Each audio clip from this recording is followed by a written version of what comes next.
कोयना जलाशयात मुसळधार पाऊस, धुक्याची चादर आणि त्याच वातावरणात छोट्याशा बोटीने जिल्हा पोलीस अधीक्षक तुषार पिंगळे यांनी उपमुख्यमंत्री एकनाथ शिंदे यांची भेट घेतली. दरेगावातील या भेटीसाठी जातानाचे हे दृश्य सध्या चांगलेच चर्चेत आहे.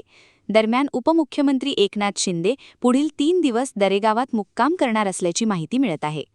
कोयना धरण परिसरात सध्या मुसळधार पाऊस सुरू असून जलाशय पूर्ण क्षमतेने भरलेला आहे. अशा प्रतिकूल वातावरणात जिल्हा पोलीस अधीक्षक तुषार पिंगळे यांनी छोट्या बोटीने जलाशय ओलांडत दरेगाव गाठले आणि उपमुख्यमंत्री एकनाथ शिंदे यांची भेट घेतली.